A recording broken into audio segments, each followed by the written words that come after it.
Hello everyone, एक बार फिर आपका ग्रो फन जॉय चैनल में स्वागत है। और इस चैनल में जैसा कि मैं अक्सर एक स्टोरी लेके आता हूँ, इस बार भी एक स्टोरी लेके आया हूँ। और इस स्टोरी को सुनाने से पहले मैं कहना चाहूँगा कि प्लीज़ सब्सक्राइब दिस चैनल। और इसी के साथ मैं अपनी स्टोरी चालू करता हूँ। देखिए, एक समय की बात है, एक गांव में एक परिवार रहता था और वो गरीब परिवार था। अपना मजदूरी करके अपना गुजर बसर करता था। तो उस परिवार में जो मालिक थे वो अपना जंगलों में जाके उनका काम था कि लकड़ियों को काटना, और काट के लाते थे तो फिर वो लकड़ी बेचते थे, जिससे उनका घर चलता था। और वो दो भाई थे, एक भाई अब्दुल और दूसरा कासिम था। और अब्दुल स्वभाव से बहुत ही सीधा था, जो लकड़ी काट के अपना गुजारा करता था। और जो उनका दूसरा भाई था कासिम, वो काफ़ी चालाक था। और चालाक होने के साथ ही वो भाई अपना ठीक ठाक से कमा लेता था। और अपना कुछ पैसे बना रखे थे उसने, और उसका गांव में रुतबा भी था। लेकिन ये तो ऐसे ही थे, अपना सीधा स्वभाव था। और अपना लकड़ियाँ काटते और लाते थे, बेचते थे, और बेचने के बाद जो आमदनी होती थी उससे इनका घर चलता था। लेकिन जो इनकी मिसेज थी, वो मर्जीना, वो काफ़ी समझदार थी। और जिससे कि वो ठीक ठाक से, उनके इतना बेवकूफ़ होने के बाद भी वो घर को ठीक ठाक से चला लेती थी। तो एक बार की बात है, क्या नाम है, अब्दुल जब जंगल में गए हुए थे तो एक पेड़ पे बैठ के लकड़ियों को काट रहे थे। लकड़ी काट रहे थे तो काटते काटते काटते काटते इन्होंने देखा कि दूर से मेरे काटने की आवाज़ के साथ साथ एक आवाज़ और आ रही है, खट खट खट खट टप टप टप टप करके। फिर ये अपने काटते रहे, अपने काटते रहे, काटते काटते फिर वो आवाज़ बढ़ती चली गई। और ये भी काटते काट लकड़ी ढूंढते ढूंढते जंगल में कुछ ज़्यादा ही अंदर चले गए थे। तो उतने अंदर जाने के बाद इनको थोड़ा सा डर भी लगा कि भाई क्या बात है, और इस समय कहाँ से ऐसी आवाज़ आ रही है, कौन आ गया इस घने और अंधेरे जंगल में। तो ऐसा सोचते हुए वो थोड़ी देर लकड़ी काटना उन्होंने बंद कर दिया। और जब लकड़ी काटना बंद किया तो वो आवाज़ और बढ़ती चली गई, कट कट कट कट टप टप टप टप खड़खड़ खड़खड़। ऐसा करते करते आवाज़ और बढ़ती चली गई, बढ़ती चली गई, बढ़ती चली गई।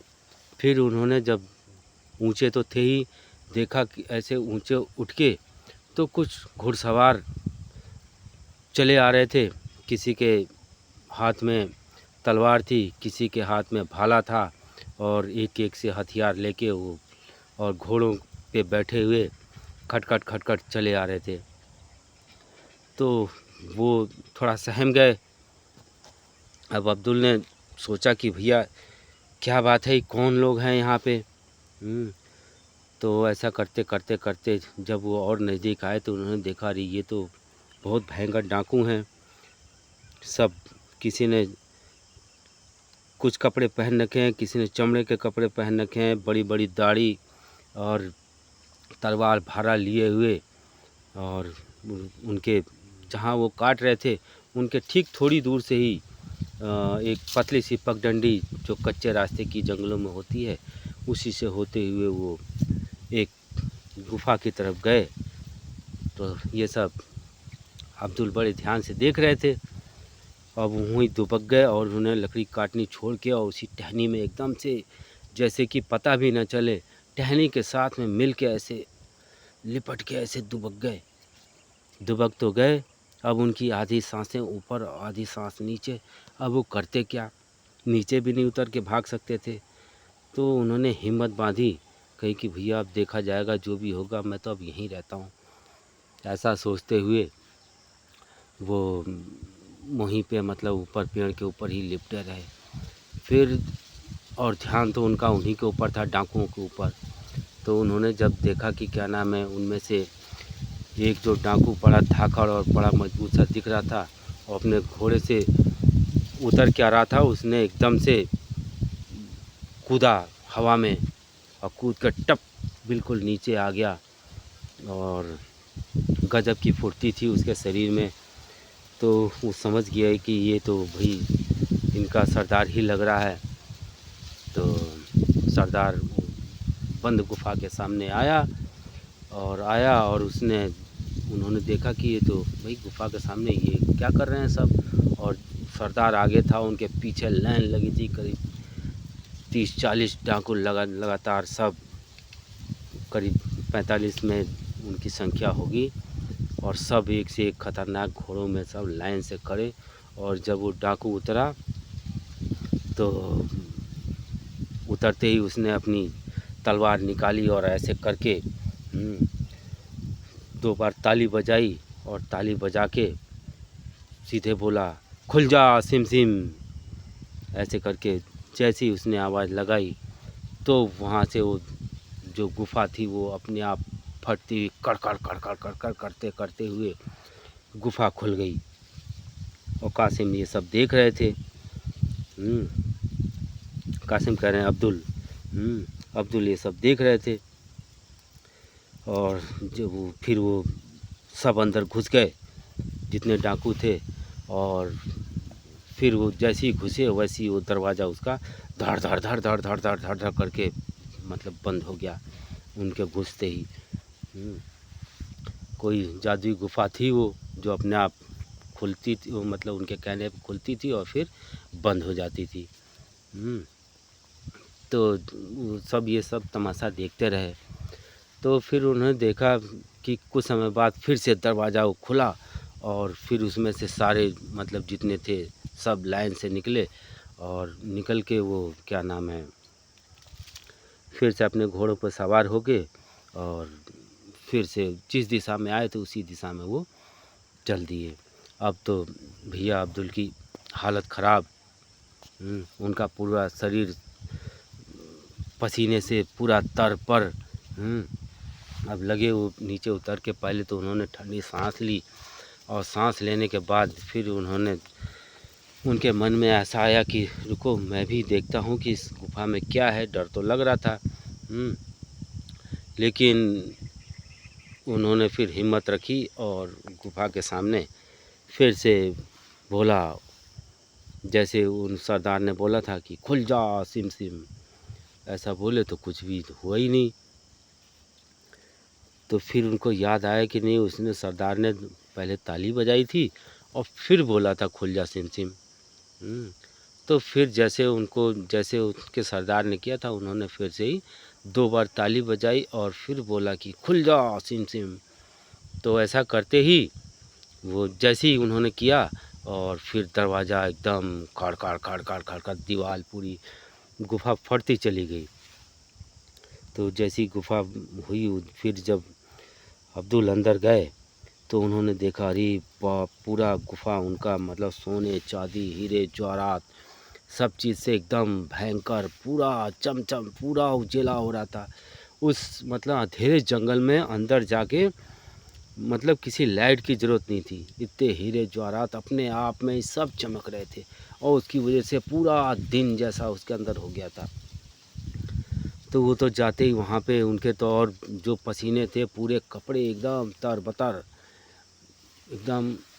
अब वहाँ जाते ही उन्होंने कहा कि भैया ये क्या है। फिर उनके मन में आया कि जो भी उनके पास गमछा वगैरह था उन्होंने निकाला और गमछा बिछा के जितना उठा सकते थे उन्होंने मतलब उसमें उठाया, गमछे में भर के लादा, जो कि उनसे चल भी नहीं रहा था। और लाद के और फिर वो लकड़ियाँ क्या काटते वो, फिर सब छोड़ छाड़ के किसी तरह से लाद लूद के और जितना मतलब उठा सकते थे वो उठा के लेके अपने घर गए। फिर उनकी जो मैडम थी मर्जीना, वो देखी कि भैया आज तो इनको बहुत देर हो गया। अब वो भी घर में बहुत परेशान, कभी घर में अंदर जाती, कभी घर के बाहर आती। ऐसा करते करते तो फिर उन्होंने देखा कि नहीं मतलब अब्दुल आ रहे हैं, तो फिर उनके जान में जान आई। और अब देखा कि अरे अब्दुल तो खाली हाथ आ रहे हैं, ये तो पोटली में जाने क्या लिए हुए हैं, लकड़ी वगैरह तो कुछ है नहीं, क्या हुआ आज इनको। तो घबराई हुई सी गई और तुरंत पूछी कि अरे क्या हो गया क्या हो गया। तो उन्होंने कहा अरे जल्दी चल घर में चल, घर में। तो घर में गई और फिर जैसे ही उन्होंने दिखाया तो फिर मर्जीना भी देखते ही रह गई कि अरे ये तो बहुत भयंकर धन है, अब क्या करूं। तो अब वो भी तो फिर उन क्या करती, तुरंत उसको कहा कि अच्छा चलो इसको यहीं छुपा देते हैं घर में ही। उन्होंने जगह बनाई और जगह बना के उसको वहीं पे छुपा दिया भूसे के ढेर में हैं। और फिर उन्होंने कहा कि अब इसको कैसे देखा जाए कितना है। तो फिर उनके मर्जीना के मन में आया, अब्दुल ने कहा कि मतलब जाओ कासिम भाई के वहाँ से तराजू मांग लाओ, इसको मतलब तोल लेते हैं। तो ऐसा सोचते हुए फिर मर्जीना ने कहा अच्छा चलो ये ठीक ही कह रहे हैं। तो गई वहाँ, तो उन्होंने कहा कि भाईजान ज़रा आपका तराजू चाहिए था हमको। तो कासिम बहुत चालू था, उन्होंने कहा कि भैया इसके बाद तो खाने के पैसे नहीं हैं, ये तराजू का क्या करेगी। तो उसने फिर उसके जो तराजू था और उसने और मतलब जो कासिम की मिसेज थी, दोनों ने मिलके नीचे मोम लगा दिया और फिर उसको तराजू दे दिया। और फिर वो जब गई तोलने के लिए तो वो लोग तोल ताल के मतलब जब काम ख़त्म हो गया तोलने के बाद से फिर ले जाके लौटा दिया उन्होंने। और जब उन्होंने क्या नाम है कासिम ने देखा कि अरे इसके नीचे तो सोने के और ये सब सिक्के एक आध दो चिपक गए थे उसी में, और मोतियों की एक आध दो दाना। उसको देखते ही बस उनके तो आंखें फटे की फटी रह गई। अब तुरंत गए और उन्होंने कहा कि नहीं भैया जल्दी से मतलब बताओ मेरे को ये सब कहाँ से लेके आए हो, चोर के लेके आए हो, मैं जाऊंगा अभी, मैं गांव में हल्ला मचा दूंगा।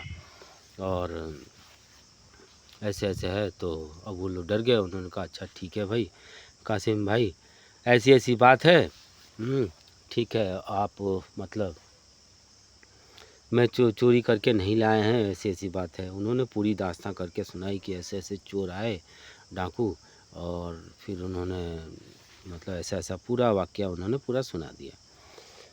फिर कासिम कहाँ चुप रहते, इन्होंने भी अगले दिन पूरी अपनी बड़े बड़े थैले और घोड़े वोड़े लेके, और ये कहाँ जाते गमछा उमछा लेके, ये तो बड़े बड़े थैले कट्टे वगैरह जितना था इनके पास भर लेने के लिए सब लेके गए। और ये घोड़ा भी ले जाके दूर उन्होंने बांध दिया। और उसके बाद जाके वो पेड़ पे, उसी पेड़ पे चढ़ के वो फिर वो लकड़ी कहाँ काटते हो तो छुप के बैठ गए। छुप के बैठ गए तो सही में उन्होंने जब देखा कि भैया, और मैं कहानी सुनाने के साथ साथ ये भी कहना चाहूँगा कि जो भी मतलब मेरी कहानी को सुन रहे होंगे प्लीज़ सब्सक्राइब दिस चैनल, और कहानी अच्छी लगे तो कृपया लाइक भी करें। और कहानी लंबी अगर होगी तो सब्सक्राइब रखेंगे तो आप इसको छोटे छोटे भागों में टाइम बे टाइम घर पे कभी सुन सकते हैं। तो फिर मैं कहानी पे ही आता हूँ। तो उन्होंने वहीं पेड़ पे फिर से वो भी जब जैसे ही बैठे रहे तो उन्होंने देखा कि सही में फिर से टप टप टप टप टप टप टप टप की आवाज़ आ रही है। और आवाज़ आते आते आते डर तो उनको भी लगी कि कहीं मतलब कोई मेरे को देख ना ले। और डर के मारे उनकी भी हालत ख़राब हो गई। पसीने लगभग उनके भी पूरा शरीर भीग गया था। लेकिन ये था कि उनको पूरी कहानी पता थी तो वहीं पे वो छुप रहे। उन्होंने देखा कि नहीं सरदार आया और उन्होंने ताली बजाई और कहा खुल जा सिम, और फिर से दरवाज़ा वैसे ही खुलता है और फिर वो डाकू अंदर जाते हैं। और फिर कुछ समय बाद डाकू जैसा कि पहले हुआ था वैसे फिर से डाकू वापस आते हैं। तो वो फिर डाकू जब चले गए तो फिर कासिम जी नीचे उतरे और ये कहाँ मानने वाले थे। ये घुस गए गुफा में और इन्होंने भी तालियां बजाई और कहा खुल जा सिम सिम। अब दरवाज़ा खुलता है। अब ये जाके इन्होंने भरते भरते भरते भरते इतने कट्टे भर दिए। अब इन्होंने इतने कट्टे भर दिए कि अब उसको उठा के लेके जाएं कैसे। अब एक एक कट्टा ही इतना भारी हो गया, थोड़ा बहुत रहता तो लेके जाते भी।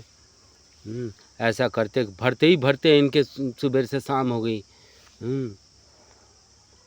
भैया पूरा तो भर तो लिया उन्होंने, सुबह से शाम भी हो गई भरने के चक्कर में, धन के लालच में। अब जब ले जाने की बारी आई, जब तो अब इनसे एक ही गट्ठा ना उठे, वो तो 10 गट्ठे लेके गए थे। अब इन्होंने कहा कि भैया अब क्या करता हूँ मैं। किसी तरीके से कुछ एक ही गट्ठे को उन्होंने खाली करके दरवाजे तक थोड़ा थोड़ा करके पहुँचाया। पहुँचाते पहुँचाते इनकी तो हालत ख़राब हो गई थी। हालत ख़राब हो गई। फिर ये देर भी काफ़ी हो गई थी। अब ये इनकी हालत जब ख़राब हो गई तब ये वहाँ पर जाके दरवाजे के पास जो नहीं कहना चाहिए वो भी कहने लग गए। अब ये भूल गए हमको कहना क्या था। ताली बजाएं, कह रहे खुल जा पीपल, खुल जा दरवाज़ा, खुल जा पानी, मतलब सारे खुल जा कह दिए उन्होंने। अब दरवाज़ा तो खुला नहीं, क्योंकि उस सिम सिम कहने से ही दरवाज़ा खुलता था। अब सिम सिम वर्ड ही ये भूल गए जल्दीबाजी के चक्कर में, घबराहट में। तब तक चोरों के आने का, डाकुओं के आने का फिर से टाइम हो गया और इन्होंने फिर से देखा कि टप टप टप टप घट घट की आवाज़ आ रही है। धाड़ धाड़ धाड़ धाड़ धाड़ धाड़ करके दरवाज़ा खुलने की आवाज़ आई। तो ये घबराहट में फिर से ये गए और एक जो हीरे जवाहरात का सोने चांदी का ढेर था उसके अंदर छुप के जाके ये बैठ गए। छुप के जाके लेट तो गए। अब उनमें से जो सरदार था उसकी तो वो भी जैसे ही घुसा वो गुफा में, उनने देखा कि तो सारा नज़ारा बदला हुआ है। अब वो क्या करता, सब पोटली वगैरह देखी उनने, उसको शक हो गया। फिर उसने देखा कि अरे यहाँ पे तो अब इनकी एक गमछा थोड़ा सा जो उन्होंने लिया हुआ था वो निकला हुआ था। अब उन्होंने जान गया कि इसके अंदर ये छुपे बैठे हैं, देख लिया उसने। अब वो क्या करते, उन्होंने अपनी तलवार निकाली और सीधे उनके पेट में आर पार कर दिया। और लालच जो था, लालच के कारण वो जब उनकी वहीं तो हैप्पी बर्थडे हो गई। अब ऐसा करने के बाद से अब वहीं पे फिर वो डाकू अपना उनको छोड़ छाड़ के हैप्पी बर्थडे करके उनका फिर से वापस चले जाते हैं और संतुष्ट हो गए कि नहीं चलो कोई बात नहीं, जो भी था मतलब इसी में वो उनका हमने हैप्पी बर्थडे कर दिया। उसके बाद से वो फिर चले जाते हैं। फिर जब अगले दिन आते हैं तो नहीं, वो चले गए। अब घर पे जब कासिम लौटे नहीं तो कासिम की जो मैडम थी काफ़ी घबराई हुई अब्दुल के पास आई कि अरे भाई ये तो पता नहीं कहाँ गए और वैसा गए हुए थे और अभी तक आए नहीं। बहुत रोने गिड़गिड़ाने लग गई। तो अब्दुल को दया आई, वो तो समझ गए कि वहीं वो गया होगा और वो भी जानती थी। फिर उसने बता दिया कि नहीं आपने जहाँ बताया था वो वहीं गए हैं। तो फिर अब्दुल क्या करता, डरते डराते वो बेचारा गया और फट गया और उसने वहाँ पे देखा तो भाई जो उनके भाईजान थे उनका हैप्पी बर्थडे हो चुका था। किसी तरह से लाद लुदा के उनको घर पहुँचे। जब घर पहुँचे तो उनका दाह संस्कार वगैरह जो भी था वो क्रियाक्रम वगैरह किया गया। लेकिन जब डाकू वापस पहुँचे तो उन्होंने फिर उनकी लाश नहीं देखी, डेड बॉडी नहीं मिली। तो उनको शक हुआ कि भैया ये इसके अलावा किसी और को भी पता चल चुका है। तो अब शक हो गया तो उन्होंने अपना एक जासूस गांव में भेजा। तो उनको पता चला कि भाई इस गांव में एक इस आदमी की मृत्यु हुई है और ऐसा ऐसा करके उसी दिन का हो रखी है। तो डाकू थे वो तो चालू थे, उनको सब पता चल गया। तो अब उन्होंने कहा कि भाई इस आदमी को तो हमारे गुफ़ा का पता चल चुका है और इसका गांव में ज़िंदा रहना अच्छा नहीं है हम लोगों के लिए, ये तो हमारे लिए बहुत ख़तरे की बात हो जाएगी। तो डाकुओं को जो सरदार था उसने अपना व्यापारी का भेष बनाया और तेल के कुछ केन जो बड़े बड़े ड्रम होते हैं वो लेके, और जो पुराने ज़माने में डल्लफ होते थे उस डल्लफों में लाद के, और उसने क्या किया कि सब में अपने एक एक आदमी सारे ड्रम में छुपा दिए और एक दो ड्रम में तेल रख लिया उसने, और व्यापार के नाम से उस गांव में पहुंचा अब्दुल के घर के पास। और उसने कहा कि भाई हमें चलते चलते बहुत रात हो गई है, शाम हो गई है, कृपया हमें यहाँ ठहरने की मतलब दे दीजिए, हम लोग कुछ नहीं करेंगे, हम लोग फिर अगली सुबह उठ के हम यहाँ से चले जाएंगे। तो वो लोग सीधे साधे थे, उन्होंने कहा अच्छा चलो कोई बात नहीं, आप रात ही गुजारना चाहते हो तो यहाँ पे कोई बात नहीं, रुक जाओ। तो ऐसा कहते हुए वो अपना घर में खाना वाना बनाने लग गई जो मर्जीना थी, और ये डाकू तो अपना मतलब पूरा प्लान बना के आए थे कि भाई अब रात में इनका सबका हैप्पी बर्थडे कर देना है। क्योंकि पूरा सब में जितने ड्रम थे सब ड्रमों में उनके सारे डाकू एक एक दो करके बैठे हुए थे। तो मर्जीना काफ़ी चालाक थी, होशियार भी थी, तो उसको थोड़ा शक भी हुआ कि भाई इतने ड्रम हैं तो कुछ ना कुछ तो क्या, उनको कुछ डाउट सा हुआ। तो वो गई और उसने जब रात हुई तो अच्छा जो डाकुओं का वो था सरदार, उसने बताया था कि जब रात में 1, 1:30, 2 बजेगा तो हमारा कोड वर्ड रहेगा कि जब मैं आके पूछूंगा कि रात कैसी है, तो अगर चांदनी कहोगे तब तो ख़तरा रहेगा, और अंधेरे कहोगे तो समझ लेना कि हमला करने का टाइम आ गया है। तो ऐसा कहते हुए उसने अपना अपना प्लान बना रखा था उन लोगों ने। तो जो मर्जीना थी तो उन्होंने कहा कि रुको, व्यापारी आए हुए हैं, क्यों ना थोड़ा सा मैं यहाँ से तेल वगैरह थोड़ा सा निकाल लूँ, वो अपने सब काम में उधर मस्त हैं। तो जैसे ही ये तेल के ड्रम के पास पहुँची तो उनके मुंह से आवाज़ आई कि अरे बड़ी गहरी रात है। तो वो अंदर से तुरंत आवाज़ आई कि चांदनी की। तो उन्होंने कहा अरे ड्रम में से आवाज़ कैसे आ रही है। वो तुरंत चुप हो गई और कुछ भी नहीं बोली। वो कुछ भी नहीं बोली, चुपचाप लौट गई। और कोई होता तो इतना देख के, और फिर उसने लौटी नहीं, फिर उसने सारे ड्रम में धीरे धीरे जाके सारे ड्रम को चेक किया, और उन्होंने देखा कि 1-2 ड्रम में तेल है, बाकी ड्रमों में मतलब डाकू छुप के बैठे हुए। समझ गई कि ये कुछ ना कुछ गलत इरादे से यहाँ आए हुए हैं, तभी ऐसा छुप के बैठे हुए हैं। तो वो समझ गई सारे मामले को, कही कि नहीं हो ना हो ज़रूर ये कुछ ना कुछ, ये जो हम लोग धन लाए हैं उससे, और ये जो इनका हमारे कासिम भाई का हैप्पी बर्थडे हुआ है, ये सब उसी से रिलेटेड है। तो अब वो चुपके से घर चली गई और अब अपना प्लान बनाते रही कि भैया ये तो बहुत ज़्यादा हैं, अगर हम लोग इनको मारते भी हैं तो भी नहीं मार पाएंगे, तो मिलके हम सबको ही मार देंगे। गांव में हल्ला मचा नहीं सकती मैं, अब मैं करूं क्या, मचाऊंगी तो फिर हम लोग पकड़े जाएंगे कि भाई बात क्या है। फिर उनके मन में युक्ति आई, होशियार थी बहुत, घबराई नहीं। देखिए कष्ट के समय और मुसीबत के समय हमेशा धैर्य से काम लेना चाहिए, और यही धैर्यता ही आदमी की अपनी पहचान होती है, और किसी भी मुसीबत से वो बड़े आराम से निकल सकता है। उन्होंने भी धैर्य रखा और फिर अपने मन में प्लान बनाया, और उन्होंने जिस ड्रम में तेल था और उस तेल को ड्रम से निकाला और एक कढ़ाई लेके और उसको खाना क्या बनाती है और क्या वो लोग खाना खाते, लगी खौलाने। और जब पूरा कढ़ाया खौल गया तो उसमें से एक एक कैन सबको निकालते गई, सबके ऊपर डालते गई। डालते डालते उन्होंने सारे चोरों को, डाकुओं को, मतलब उनका हैप्पी बर्थडे कर दिया।